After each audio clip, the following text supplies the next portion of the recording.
All right, Assalamu alaikum. Assalamu alaikum. In the name of Allah, most gracious, most merciful, I bear witness that there is no God but Allah, and that Muhammad is his last and final messenger. So, we got a good topic for you guys today.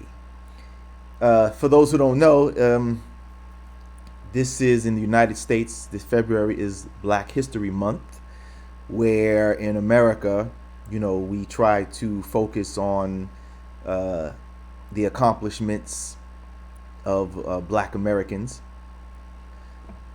and Black history, Black African history in general. And so I figured for Black History Month, let's deal with this video from David. It's an old video from 2018 that he did entitled How Muhammad Ali Was Deceived by Islam. So, when I saw it, I was like, yeah, I never see it. I never saw it before. So I said, let me see, let me see what he's talking about. And I said, well, what a fitting time, wa alaikum salam, what a fitting, video to respond to in Black History Month, because he's trying to go after one of our Black prominent figures here, who was also Muslim, by the way, right? Muhammad Ali was a Muslim. So we're going to address his claims, and let's find out, was Muhammad Ali deceived by Islam, or was Muhammad Ali right on point as he, when he spoke about Christianity and America's treatment of Black Americans and other people of color? Let's see if Muhammad Ali was deceived by Islam or not. Wa alaikum salam. Akil 51, brother, how you doing? Yeah. And this is fun. Like I said, this is an old video. I didn't even know this video is from 2018. This video was from 2018 that he made. So we're gonna address it. I said I couldn't sit by and let him try to insult and degrade our brother Muhammad Ali. So I said, no, we can't let that slide. We're gonna have to address it. We can't let him get away with that. Okay. So what we'll do, let's go ahead and we're gonna listen to David's. We'll take it piece by piece and address the claims that he makes. Okay. So let's see. So here's the video here. It says how Muhammad Ali was deceived by Islam and why Cassius Clay was his greatest name. All right. So let's get into it. All right. You ready? Let's do it. Oh, and by the way, as a disclaimer, as you know, there is the Fair Use Act, which allows people to use footage or material from other people or other institutions, etc., as long as it is for commentary or educational purposes, refutations, and things of this such. You're allowed to use other people's content if it is used in those manners, and that is of course what we are doing. All right, so let's go ahead and hear what David has to say about the brother Muhammad Ali, and let's address it and refute it. Okay. By the way, don't forget to like the video. Right? Don't forget, you guys, click the like, whether you're watching live or you watch this late at a later date or a later time. Don't forget to like the video.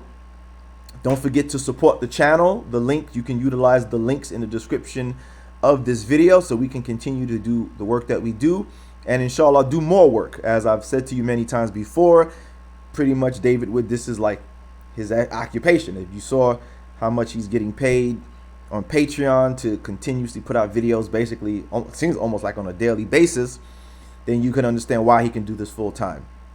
And as myself and many of the other brothers, we do the videos as best we can and as often as possible, but unfortunately we all of us don't have the time to do it as often as we would like. And of course, to do so, that takes support. So whether you're supporting myself or the other brothers, utilize the links in the description of the video if you want to help out the platform.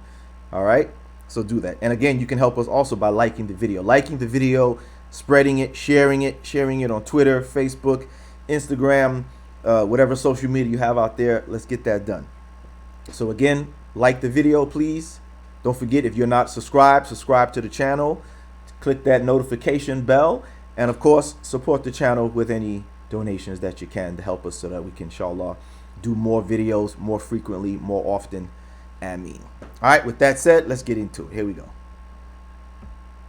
Muhammad Ali was the greatest name for a slave master ever. In 1964, a young boxer named Cassius Clay won an upset victory over Sonny Liston and became heavyweight champion of the world. Later that year, Clay changed his name, first to Cassius X, then to Muhammad Ali. Why did he change his name? Let's let him answer. Why don't you like to be called Clay anymore? No, Clay was not my name. Once we follow the Now I want to stop it right here because if you when you go through the rest of the video, you see David is gonna try to do a switch and bait on here. As you see, they're talking about Muhammad Ali's his last name, which is Clay, right? Not his first name. He changed his whole name. But notice they're asking why doesn't he like the name Clay, which is his last name, right? So what David does is ignore the last name and goes by the first name, which is his first and middle name, Cassius Marcellus and Clay. Cassius Marcellus is the name of a prominent man, slave owner from times before, who became an abolitionist, or a person who was he started to think that slavery was wrong, right? So what David does is try to make the argument that, oh well, his name was Cassius Clay, Cassius Marcellus Clay, and he's named after the guy who who was against slavery, who was a slave owner, and then changed his mind and began to speak out against slavery. So he tries to make the argument on that. But notice here they're asking Muhammad about his last name. You see, like for example, let me see if I can help make this sense of you. Like for example, let's say if my non-Muslim name was Jackson, right? And I'm saying, hey man, I don't like the name Jackson. I'm going to change my name Jackson to something because I don't like it. And then somebody tries to make the argument, say, oh well, but Michael Jackson is his name is Jackson. But we're not talking about my first name, right? The first name, Michael Jackson, could be great and wonderful because it's after the famous singer. But the name Jackson, where does that come from? Right? I'm changing the name Jackson because Jackson is not the name of my people. It comes from a former slave master from times before. So regardless of whether Michael Jackson is famous, we're talking about where the last name originates from. The last name is obviously not the name from my family, right? My family originates from the continent somewhere in Africa. And I don't know that last name, right? So I'm not really the issue is not that the first name is named after the famous guy. It's where the last name comes from. So we're here. Muhammad Ali is not wrong in saying that he doesn't like the name Clay. Clay is the slave name, and that's correct because regardless of what this man, the man Cassius Marcellus Clay, changed his name, changed his ideology, he still had slaves at first. And yes, in those days, the slaves did take the names of the master. So whether the original Cassius Marcellus Clay changed his mind to to be against slavery, when he was in agreement with slaves, his slaves were still named after the European Caucasian whites named Clay. That family named Clay still does not come from Muhammad Ali's original family, right? That's the name that they took from the Europeans. Correct? So that's what David tries to do when you see the rest of it. He's going to try to make the argument that, well, that was Muhammad Ali's original name, Cassius Marcellus Clay.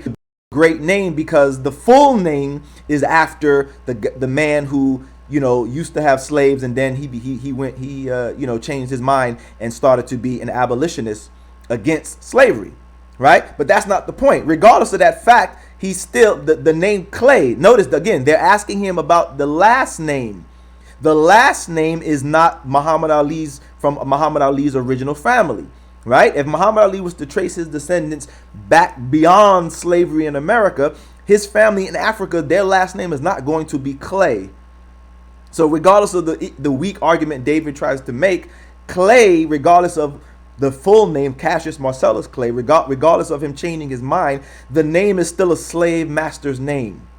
The name still originates from the slave master. Whether he changed his mind and freed the slaves later or not, that's still not, to carry on the name of your former oppressor, whether he frees you or not, is still, a problem because it's still not your name. You still don't know who you are. Okay, so let's listen to further what Muhammad Ali has to say and David, and we'll address further. believe, understand the teachings of the Honorable Elijah Muhammad, and come into knowledge of ourselves that we want to be called after names of our people, which are names that fit us black people. And Clay was a white man's name. It was a slave name.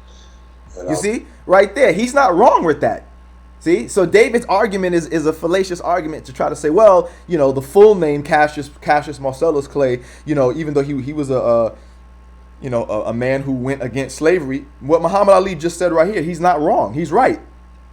He's right. That name Clay is still the slave master's name, right? It's still the name of the Europeans.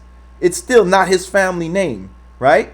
It's still not his family name. Listen to let me let you listen to Malcolm X, because as you know, Muhammad Ali and Malcolm X were in at that time. They were together, right? So listen to how Malcolm X explains and describes the reasoning behind them changing their names. You'll see. Listen, let Malcolm explain. Listen to Malcolm X explain it. Malcolm X. Is that your legal name? As far as I'm concerned, it's my legal name. Have you been to court to establish that you are? I didn't have to go to court to be called Murphy or Jones or Smith. Excuse me for answering you this way. That's if all right. a Chinese person were to say his name was Patrick Murphy, you would look at him like he's insane, because Murphy is an Irish name, a European name, or the name that has a Caucasian or white background. And a yellow person, Chinese is a yellow man, and he has nothing to do or no connection whatsoever with the name Murphy.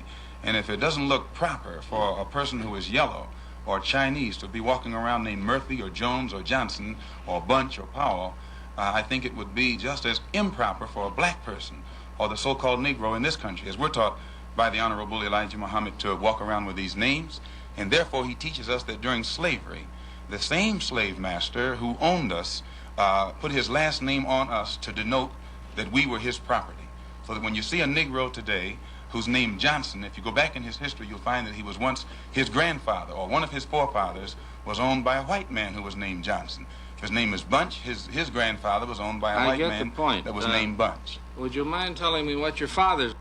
Okay, so as you see from Malcolm explaining that it's irregardless of whether what the person's full name, whether you're named by the person's first name, and the first name denotes a man who, again, this Cassius Marcellus Clay person, he was a slave owner.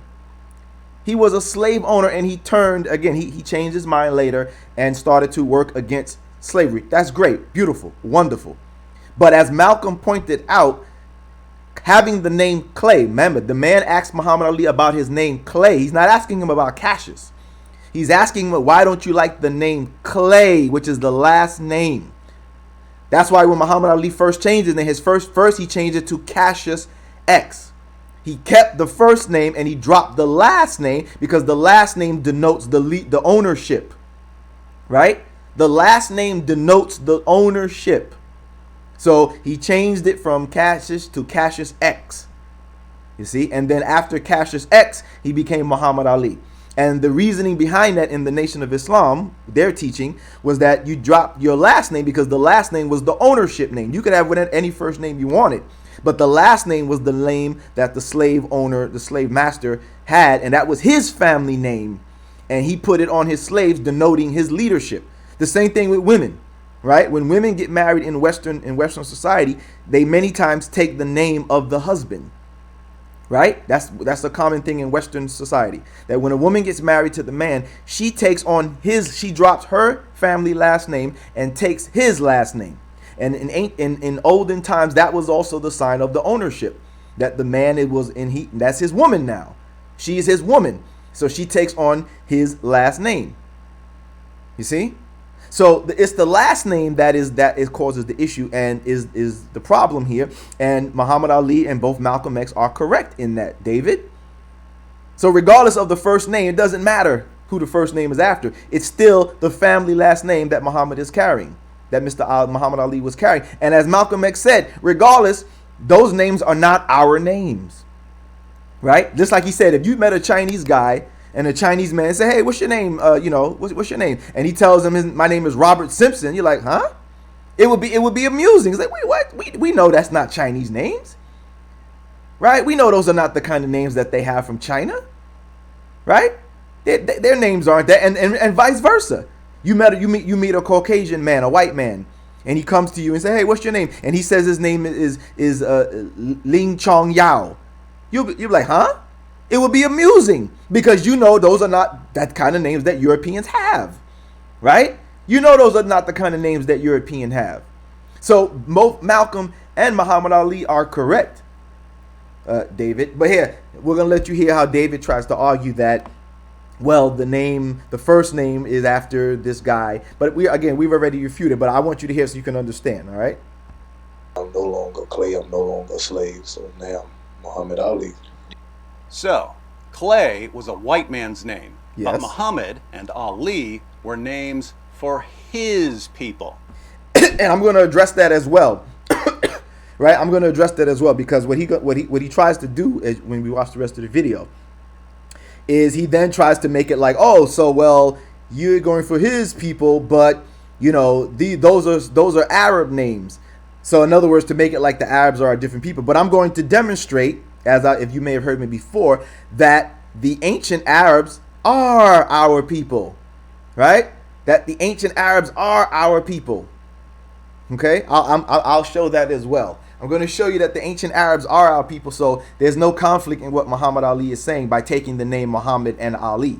Okay, only in the minds of people like David is there a problem with that. But it's funny, but notice how people like David, why don't you make an argument of the fact that black Americans shouldn't carry European names? David would, right?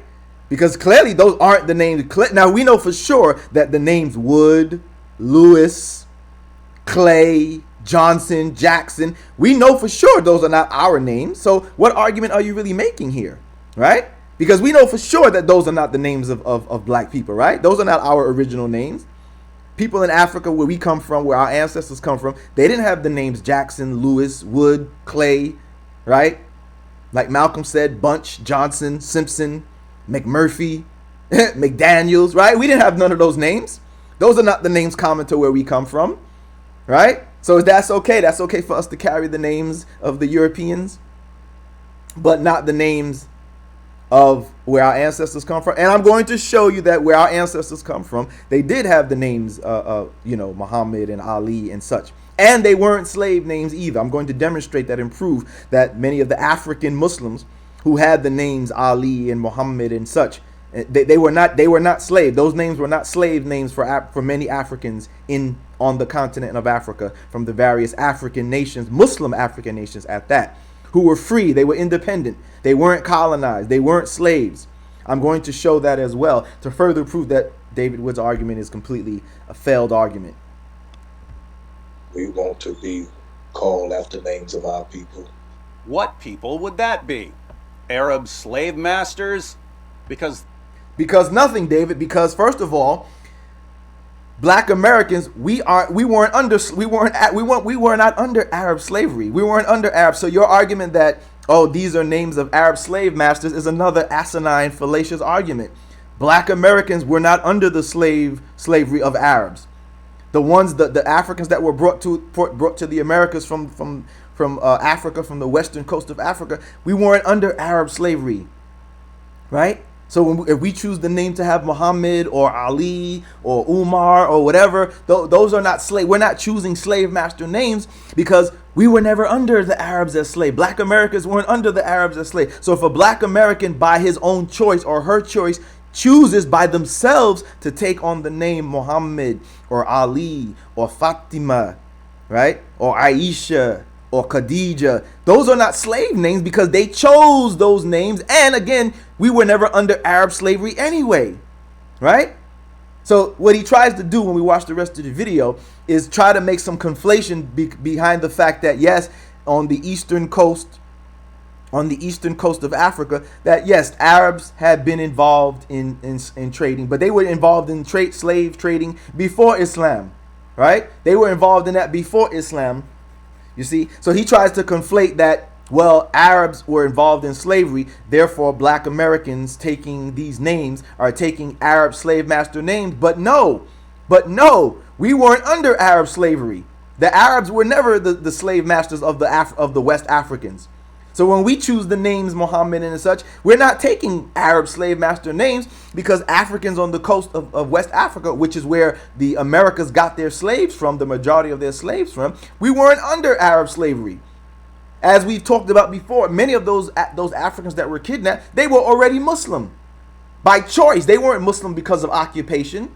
They weren't Muslim because they had been colonized by Arabs. They weren't Muslim because they were subjugated and Arabs forced their religion and their names on them. No, these people had those names by choice. They were practicing Islam by choice, and I'm going to prove it. So this is a fallacious argument to say that, oh, you're leaving the European slave master name and taking on the Arab slave master name, because the Africans on the west coast of Africa and in Central Africa were not even towards the eastern parts of Africa and northern Africa and southern Africa, etc. They were not under the any Arab occupation or any Arab subjugation or under any Arab slavery. You see? So this argument is a completely weak argument, and we'll destroy it as we continue to go on. But I want to make that point clear. So that's what he's trying to assert, that, oh, he left the European slave master name to take on Arab slave names. But again, as I said, that's not the case, because we those of us who are in America, black Americans, right, and in the Americas, Central and South America, in the Caribbean, our ancestry doesn't come from a people who were enslaved by Arabs. That's not our history. So his argument is a BS argument.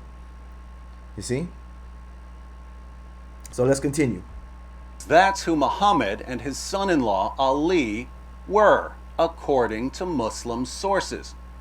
And let's not forget that Arabs can exhibit a variety of shades and tones.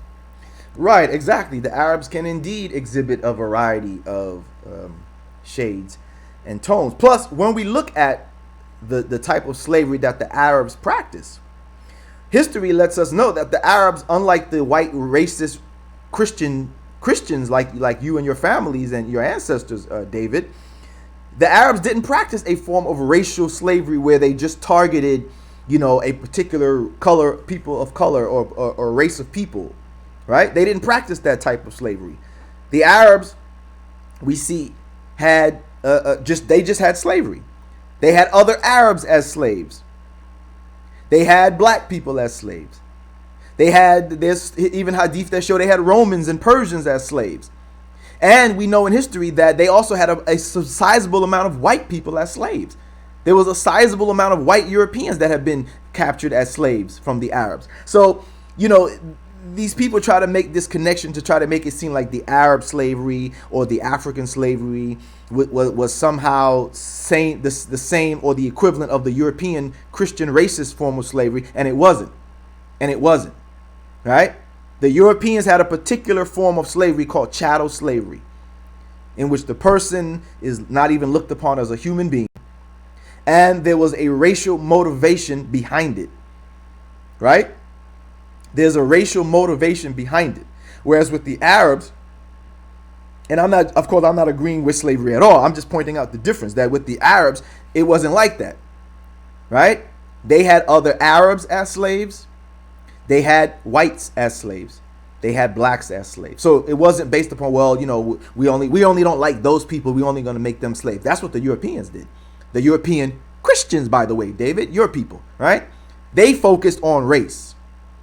They focused on looking down on blacks as less than human and deserving to be in such a position. Right? Whereas that wasn't the case with the Arab slavery or the African form of slavery. So let us make that point clear. That we see there are hadiths that talk about Romans being slaves, that they had some Romans as slaves. They had other Arabs as slaves. Okay? So, we want to cut that off right at the beginning. Cut that off right at the beginning. All right. So,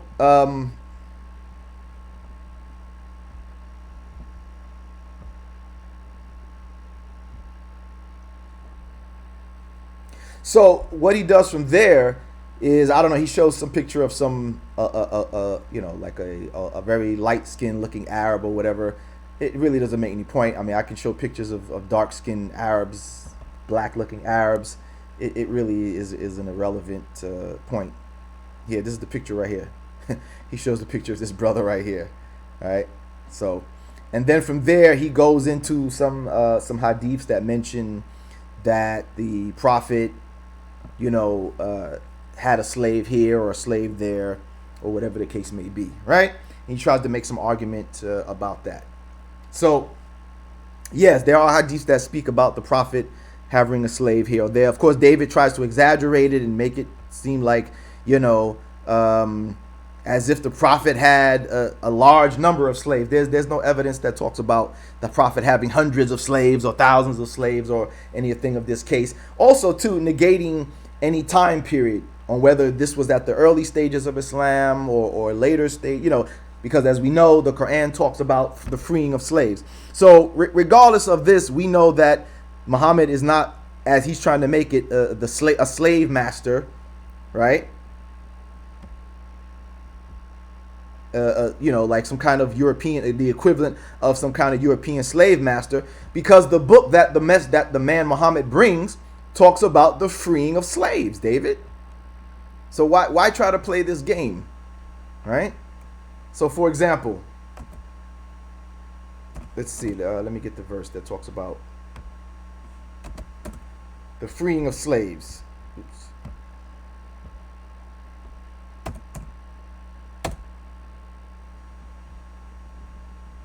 The Quran in Surah 90 talks about the freeing of slaves, as it talks about what is like the uphill road, or the road towards that which is good. Right? In Surah 90, verses 12 and 13, we see here,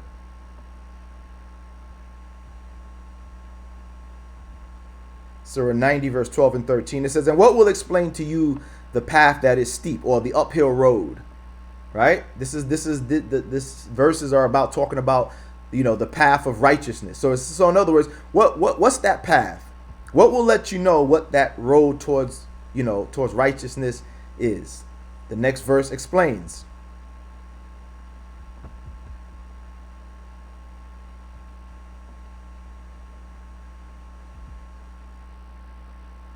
So here we see the next verse. It is the freeing the bondman, or the setting free of a slave. So here we see, David, that here right in the Quran, the book that Muhammad brought, where you claim Muhammad is the slave master, so taking the name Muhammad would be taking the name of a slave master, we see actually it's not. So Muhammad Ali is right in taking the name Muhammad, because he's taking the name of a man who brings a book that says to do what, David? To free slaves.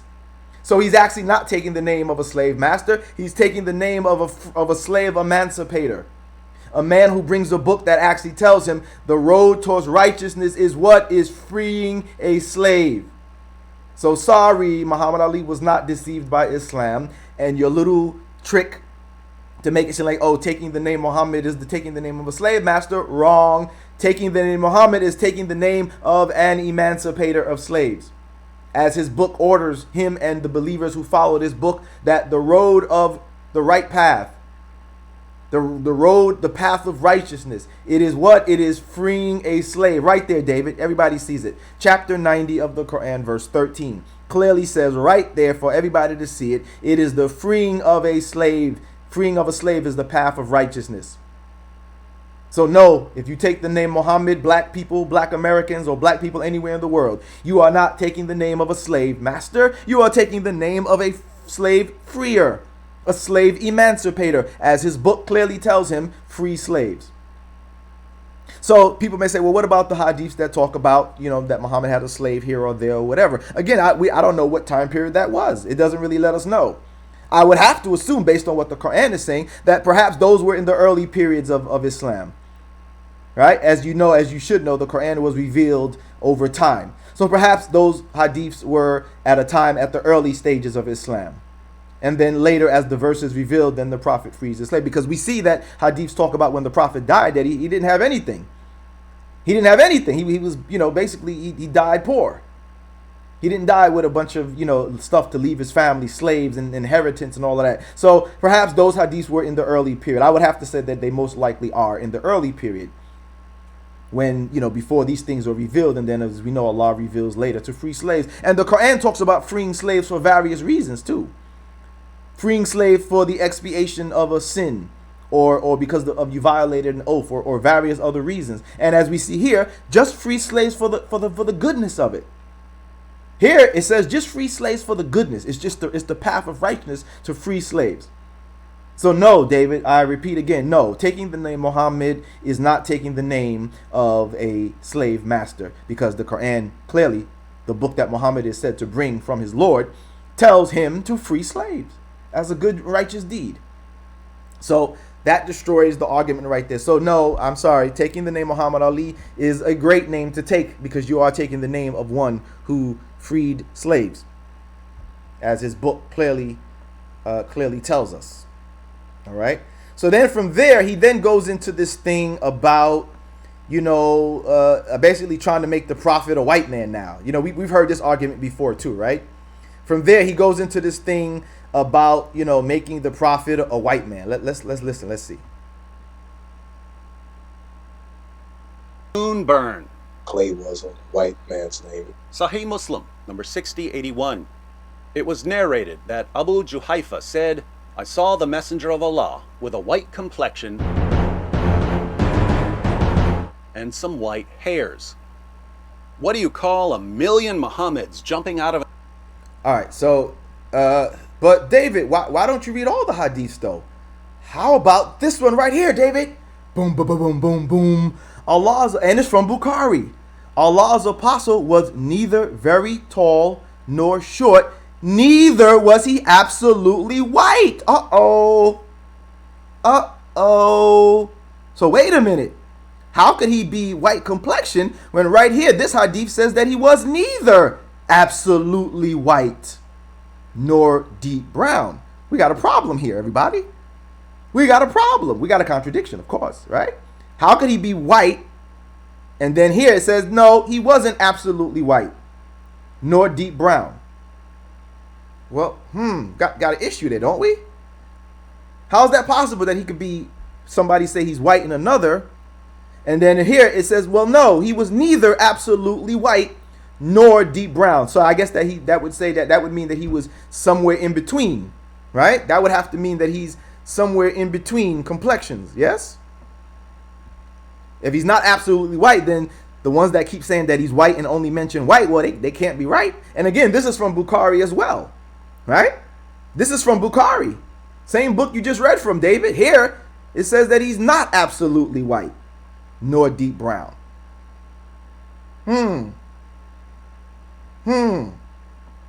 Contradiction, right? Well, based on that, then you can't conclude that he was white. But wait a minute, perhaps we can find some other information that might be able to give us some clarity, right? Perhaps? Well, let's find out. Hold on a second here. Now, there's something interesting about this use of white in the Arabic language, right? Something interesting about the... Let me go to this right here. Yeah, there's something interesting.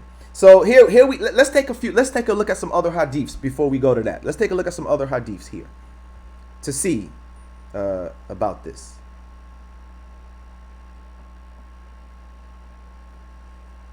All right, hold on a second. I need to get this. I want to get this on there. Can I pull that up? Okay, wait, no, that's not it. Second here.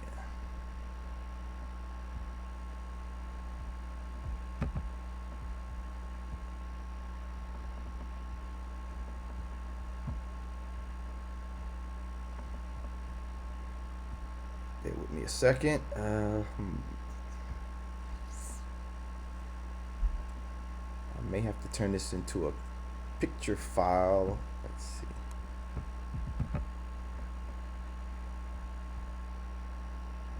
All right, yeah, let me do that. Hold on a second. I need to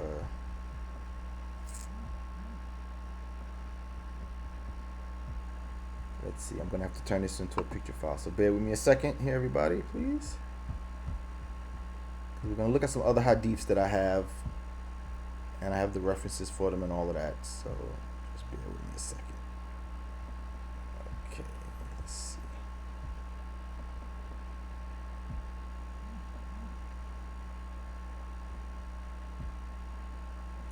All right, let me pull that up real quick. Let's see.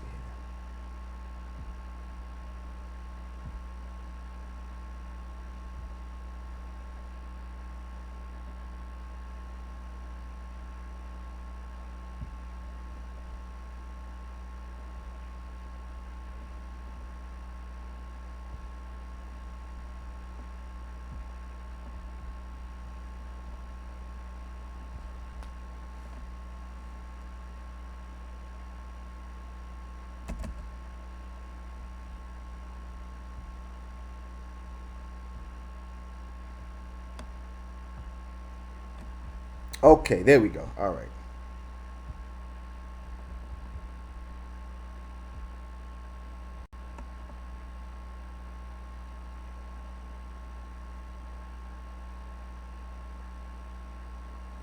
Yes, exactly. Muzzy Buzz. Yeah.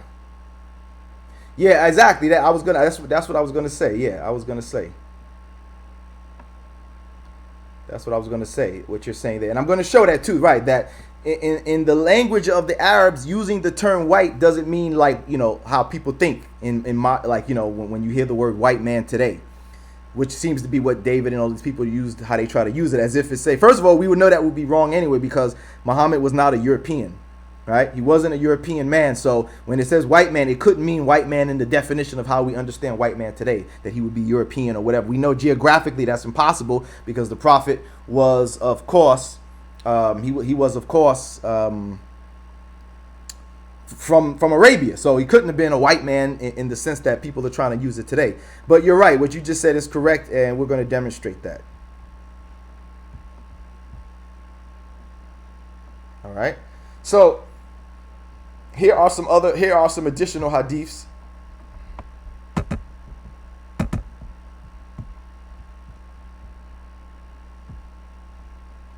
Can you guys see that? Oh, it's taking too long.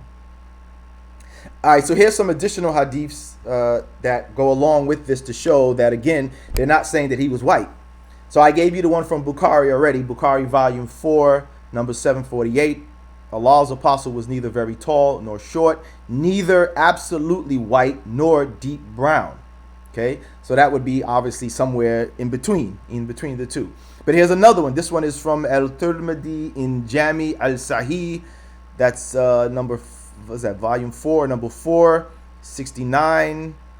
The hadith number is 1754. It says, the messenger of Allah was of medium stature, neither tall nor short, with a beautiful dark brown complexioned body. And the Arabic is Hassan al-Jism Asmar al-Laun.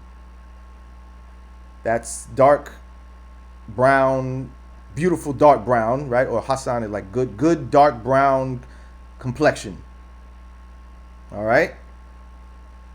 Here's another one where this is a hadith related, supposed to be what's this, from Ibn Sa'd's Kitab al-Tabakat al-Kabir, on the authority of Abdullah bin Abbas, where this person Yazid says he has a dream, right? He says he has a dream, and in the dream he says that he sees the prophet in the dream, right? Give you the context because I only posted the part that's relevant here, but basically this is a hadith where this brother Yazid says he has a dream of the prophet, and then he describes it to Abdullah bin Abbas.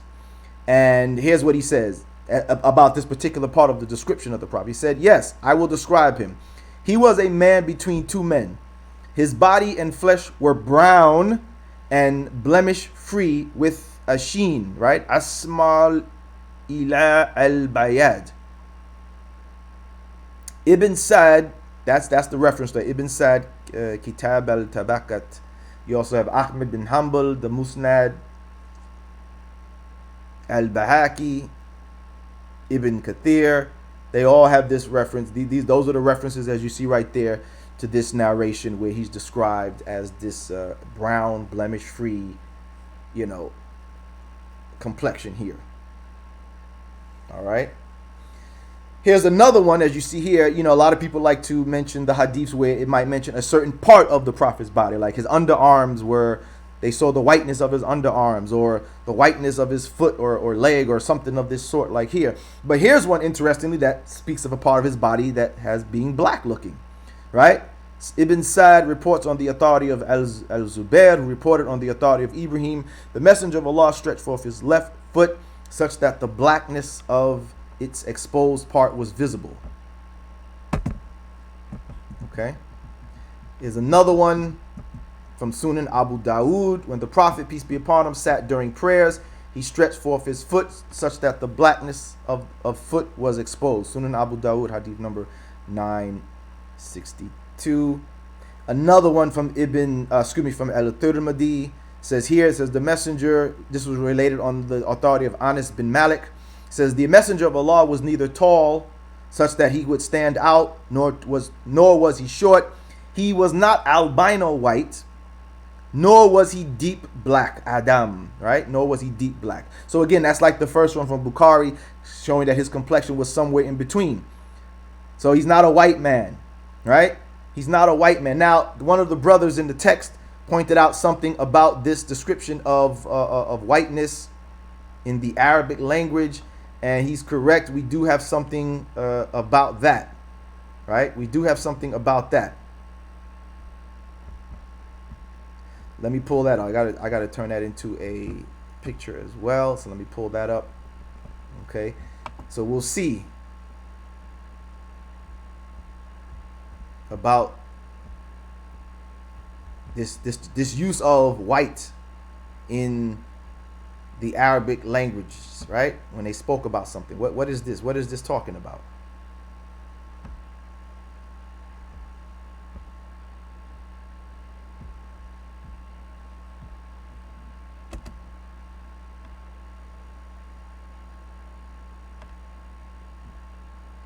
So let me pull that up for you.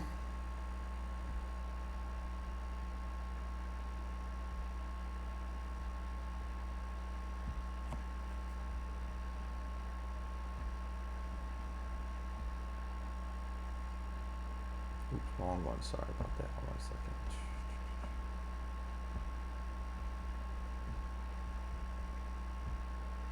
Let's pull that up for. Oh, by the way, if you support my Patreon, I will add these notes to the Patreon as well, and then you can have access to these notes for yourself as I've done before. All right, so if you would like to have these notes that I'm sharing with you on the screen, you can, if you support my Patreon. If you already supported, then you'll have access to them once I load them. If you're not already a supporter on Patreon and you would like to be able to use and share these notes, if you join my Patreon and support make a pledge to support me on Patreon, you can get access to these notes as well. Okay. All right, so here we go. So as I said, the brother in the comments, what's the brother's name? He mentioned brother Muzzy, Muzzy Buzz. He mentioned this, right? He mentioned this about the use, about the Arabs using white, and what does that mean, right? The brother Muzzy Buzz said, brother, white is very general in the Arabic in that hadith, right? Exactly.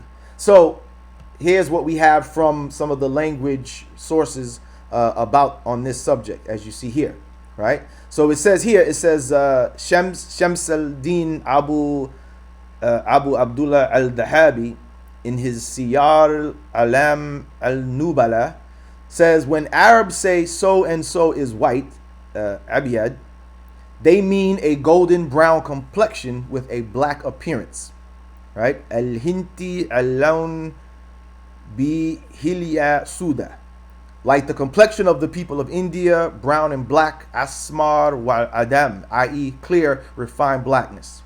You have another one here, says when Arabs say so and so, when so and so is Abiyad, they mean a wheatish complexion with slight darkness. Hinti al-Lawn bi Hilyatin Sauda. And if it is the complexion of the, as if it is the complexion of the people of India, they say Asmar and Adam. And if it is of black people, Sawad al-Taqrur, did I say that right? they say aswad. And likewise, everyone whose complexion is overwhelmingly black, they call aswad or shadid ul udma. And those are the sources there.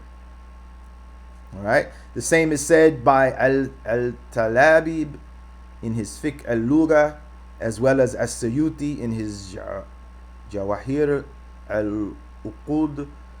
Man, okay, that's a lot. But you see the sources there, all right? You see the sources there. We also have this from Ibn Manzur in his Lisan al-Arab. Is that 4, volume 4? I think is that volume 4 or section 4, 209 and 210. He notes, he says, the Arabs don't say a man is white or white man, Rajul Abiyad, due to a white complexion. This is what Brother Muzi Buzz was saying, right? The Arabs don't say a man is white or white man due to white complexion. Rather, whiteness with them means an external appearance that is free from blemish. When they mean a white complexion, they say red, ahmar. Now there is a slight difference. I want to make y'all clear on that there is a slight disagreement on that. Ibn Attar said in this statement of Shamir is a problem, for they do use abyad for complexions of the people and other things. But nonetheless, a lot of, as you see, a lot of the sources say that when Arabs usually say white like this, they don't mean like, you know, white man, white, you know, like white complexion, white man, right? Usually when they refer to that, they use ahmar, right? Red, like a reddish complexion. When they use it, and that usually was a reference to a white person, right? Ibn Athir, he agrees, he disagrees. He's one of the people that disagrees with that. But as I showed you, more of the other references say that no, that's how the Arabs did. They usually didn't say somebody was a white man like that. They didn't mean it like, you know, like a white man in today's understanding of white man. Okay, so he says when the Arabs say so and so is abiyad or bayad, they only mean a noble character, al-karim fil akhlaq, not skin color. It is when they say so and so is red, ahmar or hamra, that they mean white skin, and the Arabs attribute white skin to the slaves. Red al-hamra refers to non-Arabs due to their fair complexion, which predominates among them. The Arabs used to say about the non-Arabs with whom white skin was characteristics, such as the Romans, Persians, and their neighbors. They are red skin. Al-hamra. Al-hamra means the Persians and Romans, and the Arabs attribute white skin to slaves. All right. So that can help us get a little reconciliation between what apparently seems to be conflicting hadiths. Some saying that he was a white man, some saying that he was not very white nor very dark, brown, right? So that can perhaps give us a little clarity on what seems to be a contradiction, in that, well, when they were saying white, they weren't contradicting the ones that says that he wasn't white, because this white description isn't referring to his literal actual skin color, which may make sense too, because sometimes, you know, it's weird that some of the hadiths would say that, you know, that they saw the whiteness of his armpit. Like, for example, if there's a white man, right, in today's understanding of a white man, if you see his armpits, you wouldn't make a distinction, because you would say, oh yeah, you know, right? It wouldn't be something that would stand out because his whole body looks like that, right? So if a white man today lifts up his arm and he has a tank top on, and you see his armpit, you wouldn't say, "Hey, I saw the whiteness of his armpit," because it wouldn't be something that would stand out, right? Because his whole body is white, right? So you know what I mean? So it's interesting that those hadiths mentioned that they saw the whiteness of his armpit. If his whole body is white, then why would the whiteness of his armpit stand out, right? That doesn't seem to logically make sense. If the man is completely white, that his armpit would be, that you would see the whiteness of his armpit when his whole body is allegedly white. It just doesn't follow. Luke, bro, I told you before, stop trying to interrupt my show with bringing up this stuff that's irrelevant to the topic, man. See, I try to, you know, I try to be nice to you, but you coming in and then you bringing up all this stuff that got nothing to do. So now I'm going to have to put you on snooze. So now your messages won't be seen because you're interrupting. I got a clear topic. You see I'm talking about something, and here you are typing stuff that got nothing to do with the subject. Right? You typing stuff that has nothing to do with what we're talking about. Don't do that. All right, so so there we have it. Right? There we have it.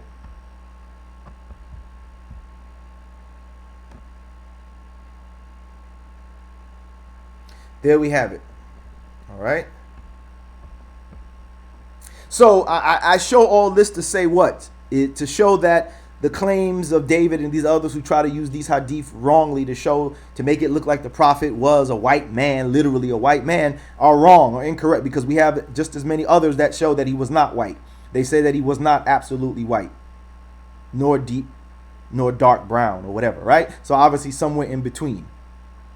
Okay, so that's the purpose of to show this, that, you know, he's trying to, again, that's his game is to try to make it seem like, oh, Muhammad Ali, but Muhammad Ali did take a slave name of a white man and whatever the case may be. But as we can see from the evidence, no, Prophet Muhammad was not a white man. Okay, he was not a white European man, a white Caucasian man. Here's another thing that's interesting too, that because David basically in this video he tries to assert some kind of racism to the prophet, right? He tries to assert some type of racism to the prophet, you know, by saying the prophet, you know, making these lame arguments, about the prophet and certain interactions with black people that are fallacious and false, right? Very, very fallacious and false. As I've shown in my other video where I show that the prophet took special care to pray for a black woman, right? I showed in my other video, where's the video? Matter of fact, this video right here, where is it? If anybody's interested, this video right here, right? Refuting the claims that that Muhammad was racist, that said racist things about black people, right? So I've shown in this video, if you want to take a look at it, where I address these claims and refute them, right? Claiming these claims that the prophet supposedly was racist. I showed that there's hadith that showed that the prophet, prayed over when a black woman had died, right? And the prophet actually was upset that the people didn't tell him. So when they told him, he took time out to go and pray for this black woman. He went to pray for her. So that's to show how he felt about her. Then there's another one where he talks about Bilal and how Bilal was he talks about how he said he heard Bilal's footsteps ahead of him, right? How he talked about how he heard Bilal's footsteps ahead of him, and of course Bilal was a black person. So these claims are just they just don't stand up. They're just fallacious claims, and they're not going to stand up to to the evidence. All right, they just won't do that. So let me continue on here. Where what is David going further to say? Let's see. So like I said, he from there he just posts all these hadiths that, like I said, saying that the prophet had white skin, was white.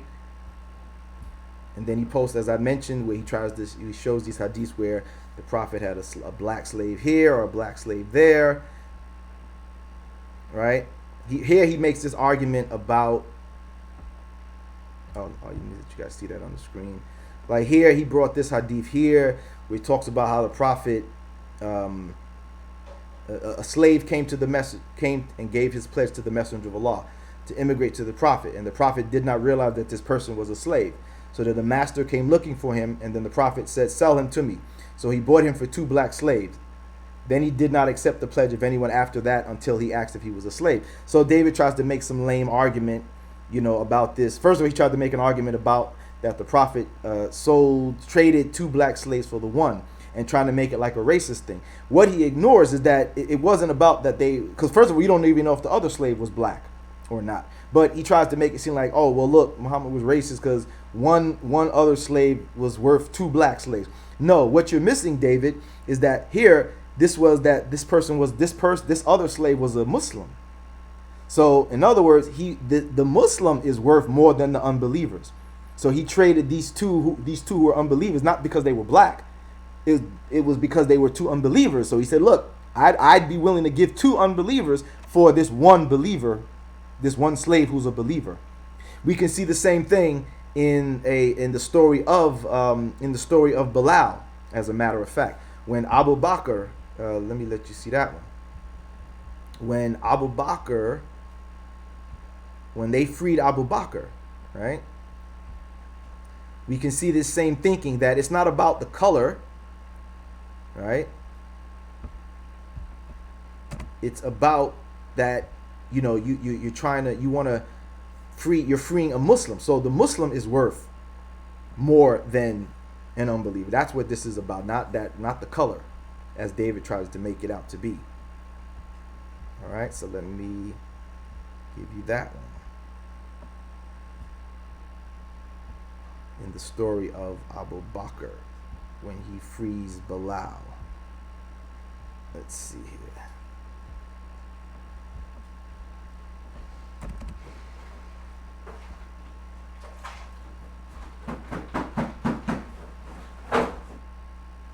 All right, so here we go. Right here, you see in this story of Asura al-Nabawiyah by Ibn Hisham, here it speaks about wait a minute, that's the wrong one. Wait, that's one of the ones, but wait, let me get the story.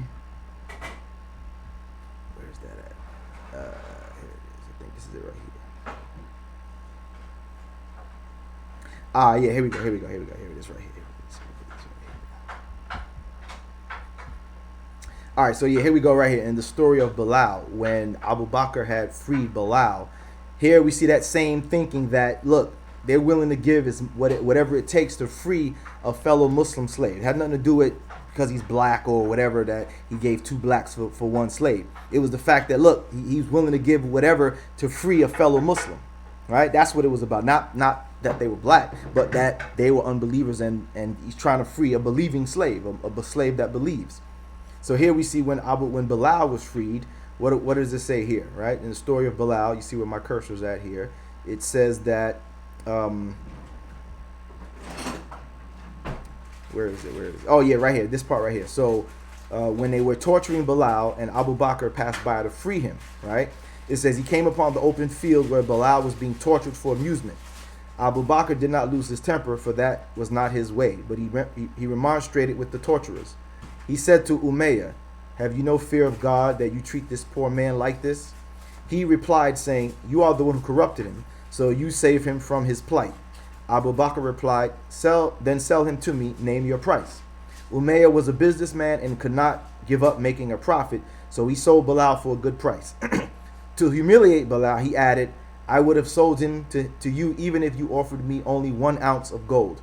Abu Bakr answered, "I would have bought him even if you asked for 100 ounces of gold." So as you can see here, it's not that the Prophet looked down on these 2 black slaves and that he was going to trade the 2 black slaves for the other slave. It was that he sees the believer as worthy of whatever it takes. So if I got to give up 2 slaves to free this believing Muslim slave, then so be it. But David, of course, in his negative, attempts to demonize Islam, it always has to be made negative, right? It always has to have some sinister meaning or motivation behind it. So he gives us this fake, claim that, oh, it was because they were black, so 2 black people are worth 1 white. Again, it doesn't even say the color of the other slave, but that's what he's trying to import as the idea. But as you can see, we know Bilal was black. And for this black slave, Abu Bakr said, "Look, whatever you would have wanted, I would have gave it to free this man, this Muslim, because he's a Muslim, not because he's black." You see? So again, David's claims are just lame and easily refutable. All right, easily refutable here. So basically, that's what he goes on here. The rest of what he shows here is all, oh, here's a hadith with a black slave, with a black this, and that's basically what he's trying to go on there. And then, like I said, in the rest of the video, he's trying to make this argument about,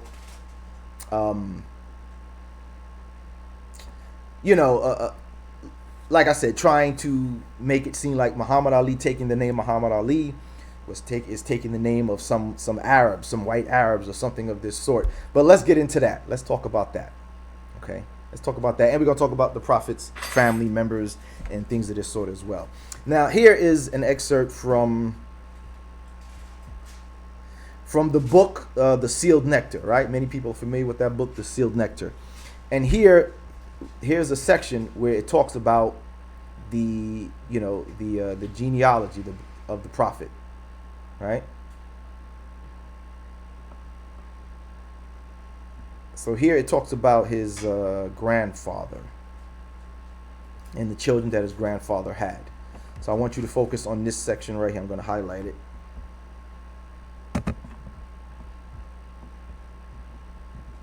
All right. So here, right there, that section right there. So Abdul Muttalib is the grandfather of the prophet, right? So here it says he had 10 sons. Al-Harith, Al-Zubair, Abu Talib, Abdullah. Abdullah, as you know, is the prophet's father. He had Hamza, Abu Lahab, how you say this, Gidak, and Makwam, Safar, and Al-Abbas, right? And then it says he also had 6 daughters.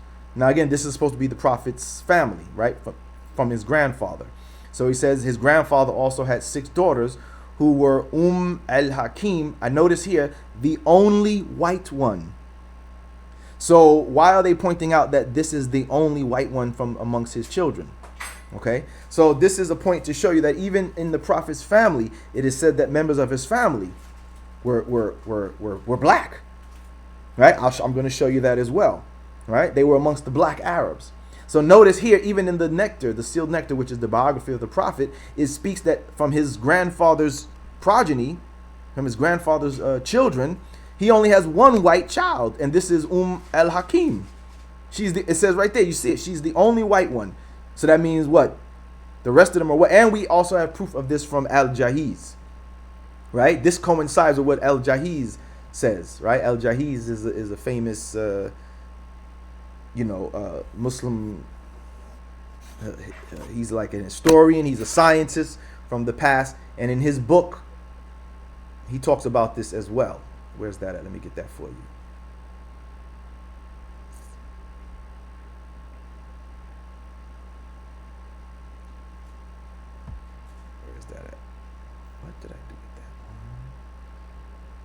Second, bear with me. That's about Bilal. Is that one? Hold on a second. Let me pull that up for you real quick. Oh, here we go. Right here. Yeah, there it is right there. All right. So this is from Al-Jahiz's book, Al-Faqar Al-Sudan, Min Al-Abiyad, right? The Pride of Blacks Over the Whites. This is an actual book by Al-Jahiz, very well-known Muslim historian, scientist of the past. And take note that nobody refutes him.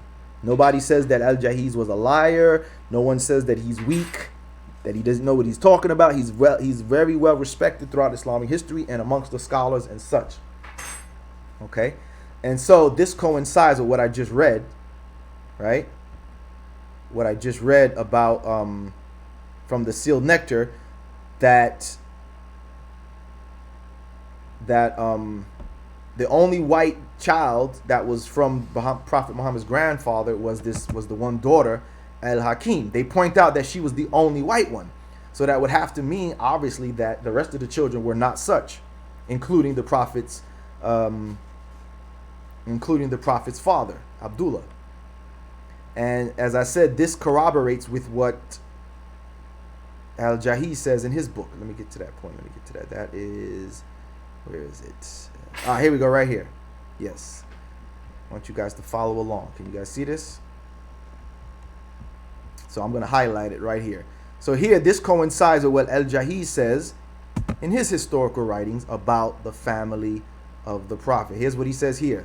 He says the 10 sons, as you just mentioned, as you just saw from the sealed nectar, it talked about, I just read to you the 10 sons and the 10 sons and the 6 daughters, or 10 daughters, I forgot, what was it, right? But again, from the sons, he had 10 sons, as you just read from the sealed nectar. Here, Al-Jahiz also mentions the 10 sons, and look what he says, right? In the sealed nectar, it mentioned that he only had the one white child, which was his daughter, Al-Hakim. She was the only white one. But here, we see Al-Jahiz says the 10 sons of Abdul al-Muttalib, the grandfather of Muhammad, were all black and strong, right? They were all black and strong. The Amr ibn al-Tufail said that the Kaaba was well guarded when he saw them on black camels going around the Kaaba. And it added that Ibn Abbas was black and very tall. Those of Abu Talib's family who are the most noble of the men are more or less black. So we got ample evidence that Muhammad wasn't a racist, that members of his own family were spoken of and said to be black. So, you know, the claim's just not going to fly, David. I'm sorry. The claims are just not going to fly. So I repeat again, so Muhammad Ali, when he took the name Muhammad Ali, he was not taking the name of a white Arab slave master. He's not taking the name of some other people, because as we can show you here, clearly the ancient Arabs were the people of Muhammad Ali. They are our people, right? And let's go into that. Let's make that case. Okay, let's go into that. So here are some reference sources that talk about how the ancient Arabs viewed themselves and their color, right? Here, as you can see here, where my cursor's at, right? We have Ibn Manur. It says, author of the most authoritative classical Arabic lexicon, Lisan al-Arab, notes the opinion that the phrase Aswad al-Jilda, black-skinned, idiomatically meant Khali al-Arab, meaning the pure Arabs, because the color of most of the Arabs is dark, al-Udma. In other words, darkness of skin among the Arabs suggested purity. The Syrian scholar and historian al-Dahabi too reported that Abdullah ibn Abbas, the Prophet Muhammad's first cousin, and his son Ali ibn Abdullah were very, very dark skinned. That's al-Dahabi. CR, I guess, is that number 5, volume 5, perhaps 253. So here we see that we have sources that show us that the ancient Arabs, you know, having dark skin was a source of pride for them, right? It was a source of pride for them. It wasn't something that they were ashamed of or that they looked down upon or whatever the case. In fact, that was considered the Khali al-Arab, the pure Arabs were the ones who were, you know, the dark-skinned ones or the black-skinned ones. So in that sense, then Muhammad Ali is correct. He did name himself after his people, right? So I'm sorry, David, but oh well, too bad, right? Too bad. And what about Ali? What about Ali? Because that's the second name of Muhammad Ali's name, Ali, right? And again, David's assertion is that Muhammad Ali took the name of some white Arabs, you know, supposedly thinking that those are his people, but he didn't. The people are white Arabs, right? Well, here again we have this source here, Suyai. Is that Suyai? In Tariq al-Khulafa says here, it says Ali ibn Abu Talib, the first cousin of the Prophet and future fourth caliph, is described by al-Suyuti and others as husky, bald, pot-bellied, or large bearded, and jet black, Shadid al-Udma. So there's you know, although today people try to cover these things up and they try to hide it, or they try to, you know, always give these references about, you know, the Prophet was a white man, or they saw the whiteness of his underarms and all that.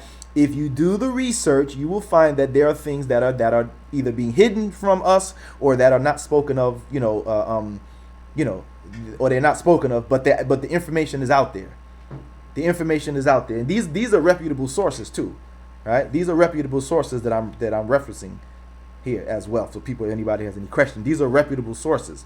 So, and again, David, if these things are correct, which I believe they are, then no, Muhammad Ali did not choose the name of another slave master, an Arab white slave master. That's not the case, right? So let's go further on into that as well, because I'm going to show you that we have even Africans after the time of the Prophet and such, who had these same names, had these names Ali, had these names Muhammad, and they were not slaves, right? They were not slaves, right? They weren't slaves. So, for example, we have Sunni Ali.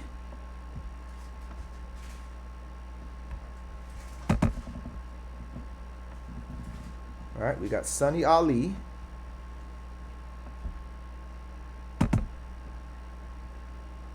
And let me give you the next one. And the other one was a brother by the name of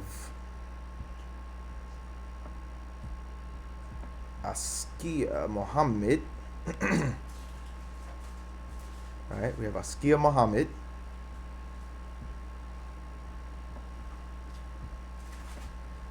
These are black African Muslim kings. They weren't slaves. So we're gonna destroy the argument that when a black American takes on these Muslim names, that they're taking on Arab slave master names. We're gonna destroy that. All right. Let's see. Let me give you one more. We got Mansa Musa, another one.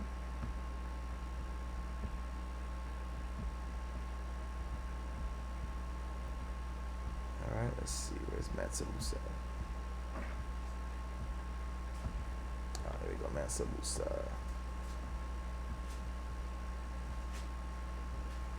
And here's Mansa Musa. All right. Okay.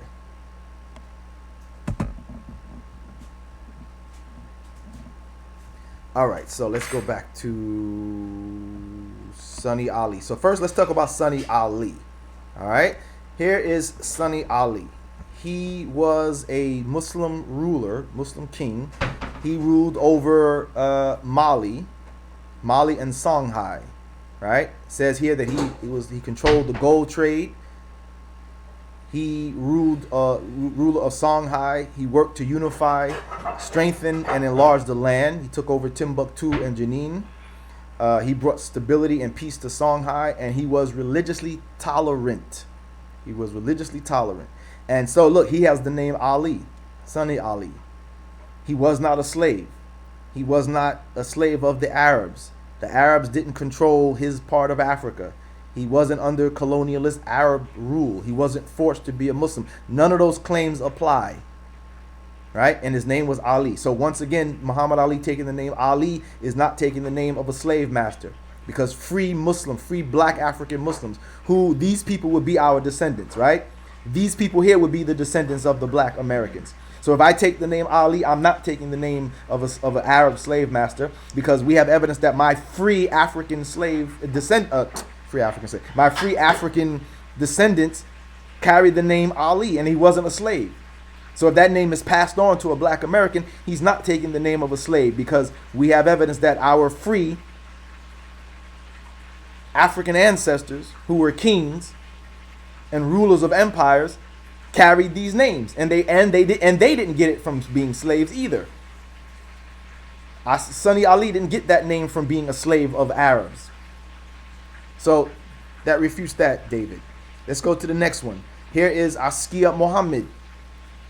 He was also a Muslim ruler, king. His name was, he carries the name Muhammad. He didn't get the name Muhammad because he was a slave. He didn't get the name Muhammad because the Arabs had colonized his people and conquered them and subjugated them and made them take the names of their masters. No, he had the name free of choice because they were already African Muslims, black African Muslims already. So taking the name Muhammad, and again, these people who I'm mentioning, they were in West and Central Africa. So they weren't slaves. There's no history that says that Askia Muhammad or Sunni Ali were slaves, nor their people. So when they had these names free of choice as Muslims. So having the name Muhammad or Ali is not taking the name of a slave master, because your free ruling ancestors had these names. So as you see, Askia Muhammad was said to improve the system of government. He strengthened Islam in his territories and nation, and he encouraged Islamic scholarship. Yes, Askia Muhammad is very prominent for that he encouraged Islamic scholarship and learning Islam and such. All right. And one more, we have Mansa Musa. As you see in the background behind him is a picture of the Timbuktu Mosque. Very, very famous, mosque there in Timbuktu, Africa. And this, of course, is there because of their relationship to Islam. Once again, they were not slaves either. They had not been conquered by the Arabs. They had not been colonized by the Arabs. Islam was not forced on them by the Arabs. They were Muslims, free by their own choice, just like the other kings that I mentioned. So they have these names, and they are names that they are not slave names. They are names of these free African kings and rulers. And Mansa Musa was a very, very prominent one. They said he was the richest man in the world, even to this day, right? They say he was one of the richest men in the world, even for his time period. He had so much wealth and gold, and his kingdom was so vast and large that, no Europeans could touch him. No Europeans could touch him.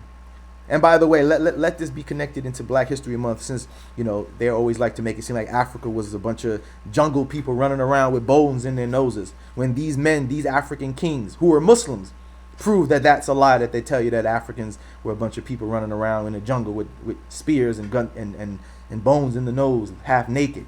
That's not all of Africa, right? There were indeed empires and kingdoms of Africa, and alhamdulillah, they were Muslim.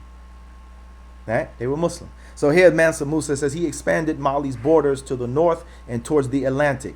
He made sure that peace was kept within his kingdom. He converted to Islam and adopted the Muslim justice system. However, it says, but he promoted religious tolerance and did not impose his religion on his subjects.